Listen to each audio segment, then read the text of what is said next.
The music hits that level. Voices layer on top. Your throat tightens. The words you rehearsed vanish. You smile. You nod. You become the quiet spectator watching everyone else light up. That was your sister's wedding reception. Music blasting. Everyone shouting over each other. You sat at the table for 3 hours with polite smiles. Inside, you counted down the minutes until escape. You know the feeling. You function fine one-on-one. Turn the volume up and the group in and you disappear. This is not shyness, not rudeness, not a flaw you need to fix. Research explains exactly why this happens. And it's simpler and kinder than you think. In 2015, Daniel Shepard and colleagues published in Noise and Health. Introversion from the Big Five came out as the strongest predictor of noise sensitivity. Introverts do not simply prefer quiet. Their brains don't filter out background noise as well. Loud rooms create real physiological overload. The body responds with withdrawal.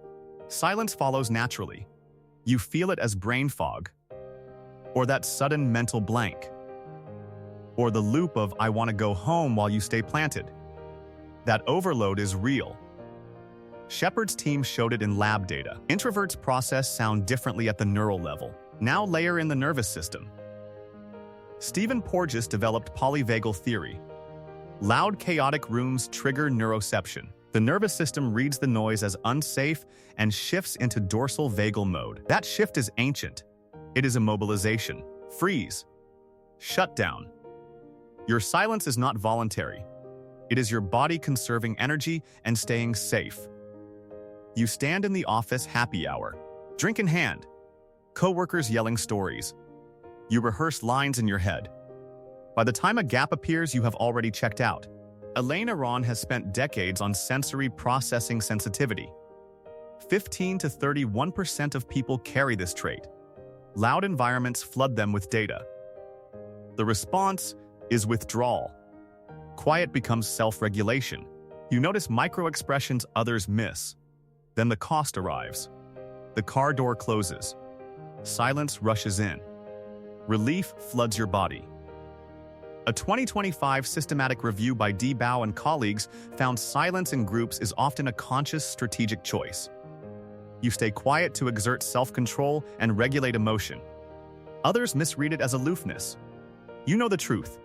You are protecting something precious inside. Pete Walker's work on complex PTSD shows freeze and fawn responses produce exactly this pattern.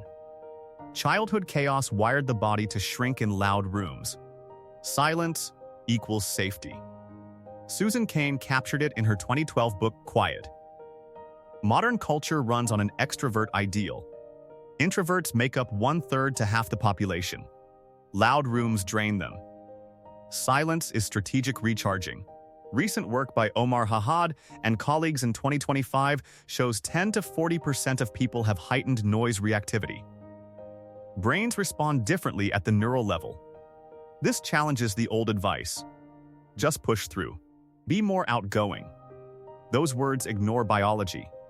Your silence is an adaptive response, not a character defect. You have heard the misconceptions. They are disinterested, rude, stuck up. Or the classic line, they just need to come out of their shell. Real people say it best. I go silent and become a spectator in my own life. I smile and nod while my brain screams I want to go home. Great one-on-one, but mute in groups. Here is the dark humor in it.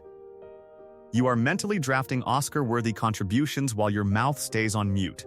The whole room thinks you have nothing to say. Here's the truth. Your silence is often your dorsal vagal system doing exactly what it evolved to do. Protect you when the environment reads as unsafe or overstimulating. It is not broken. It is ancient biology. The behavior is shockingly common. 15 to 40% across all the stats. Yet it feels uniquely personal. You leave the gathering. The car door shuts. Noise stops. Relief hits instantly. That moment is your nervous system thanking you for listening. The research doesn't tell you to become louder. It tells you to stop calling your protection a flaw. Your wiring is not wrong. The extrovert ideal is. So the next time the volume rises and your voice fades, you can meet yourself with something new. Curiosity instead of shame. Understanding instead of self-criticism.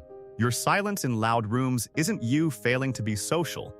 It's your body doing what it evolved to do. Protect you when the world gets too loud.